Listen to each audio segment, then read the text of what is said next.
अध्यक्ष महोदय, आज या पुरवणी मागणीवर बोलण्यासाठी मला संधी दिलात, मी आपला आभार व्यक्त करतो।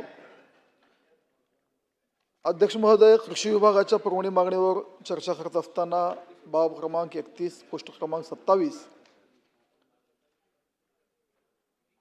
या आपल्या शासनाने अध्यक्ष महोदय मागील हा 1.5 वर्ष असेल, त्याच्या अगोदरचा 2.5 वर्ष असेल, आपला शासन हा बळीराजाच्या पाठीशी राहणारा शासन म्हणून आपल्या शासनाची ओळख आहे। आपलं सरकार काम करत असताना शेतकऱ्यांना बळीराजाला केंद्रबिंदू मानून हा सरकार आपला काम करत असतो। अध्यक्ष महोदय, आपण जर बघितलात मागील काळामध्ये वीज बिल माफ असेल, 7 HP वरील मोटारींचं वीज बिल मोफत असेल, कर्जमाफी असेल, सोलर पंप देणं असेल, दिवसा वीज द्यायचं प्रमाण असेल, मुख्यमंत्री बळीराजा पाणंद रस्ता योजनाची घोषणा करणे असेल, मागील 4 वर्षामध्ये सर्वाधिक पीक विमा अतिवृष्टीचे पैसे आपल्या शासनाने दिले। अध्यक्ष महोदय, इतिहासातील सर्वात जास्त 1000 कोटीचे यांत्रिकीकरण या आपल्या सरकारने केलं। PM किसानचा हप्ता दिला, राज्य शासनाचा केंद्र शासनाचा दोघांचा मिळून। पूर्वीच्या तुलनेने हमी भाव केंद्रे जास्त उघडले, खरेदी जास्त केली, ऊसाची FRP वाढवली, खूप साऱ्या गोष्टी आपल्या सरकारने या बळीराजासाठी केल्या।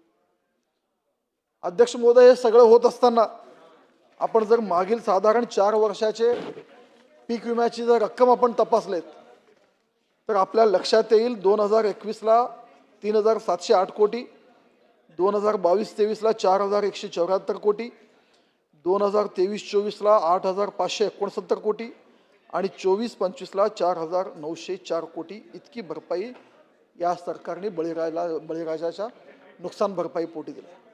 पण अध्यक्ष महोदय, आजचा ह्या वर्षीचा जर आपण बघितला तर फक्त 1623 कोटी रुपये आपल्या शेतकऱ्यांना मिळाले। त्यातील ही 700 जवळपास 900 कोटी रुपये हे एका जिल्ह्याला गेले आणि उर्वरित महाराष्ट्र हा 729 कोटीमध्ये विभागला गेला।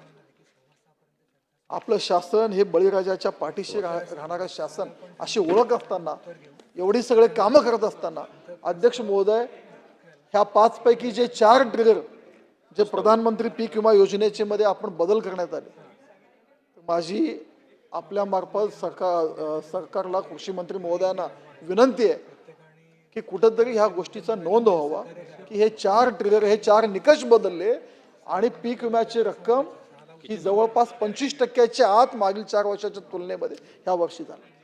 अध्यक्ष महोदय, आपण जर बघितलं हे 4 ट्रिगर काय होते, 4 निकष काय होते, ह्या 4 निकषामध्ये अध्यक्ष महोदय, पाऊस खोळंबला, पेरणी नाही झाली आणि 25% पेरणी झालीच नाही, 25% पेक्षा जास्त पैसे, 25% पर्यंत पैसे ह्या शेतकऱ्यांच्या खात्यावर पूर्ण मंडळात जमा व्हायचे।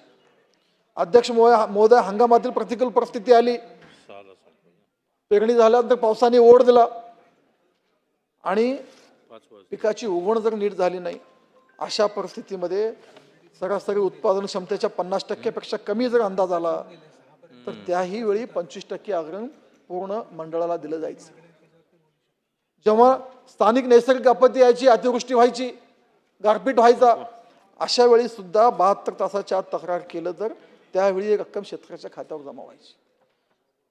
ह्या 4 निकष रद्द केल्यामुळं ही रक्कम ही 4 पटीला येऊन थांबलेली आहे, 25% पेक्षा आत येऊन थांबलेले।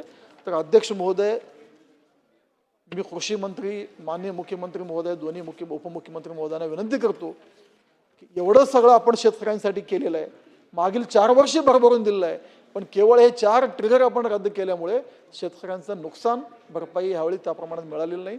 मला आपल्याला विनंती आहे की हे 4ही निकष, 4ही ट्रिगर परत चालू करावं, जेणेकरून बळीराजाच्या पाठीशी राहणारा हे शासन ही आपली ओळख कायम राहील। मी अशी विनंती करतो सरकारला आणि मला बोलण्याला परवानगी दिली, आपले आभार व्यक्त करतो। धन्यवाद।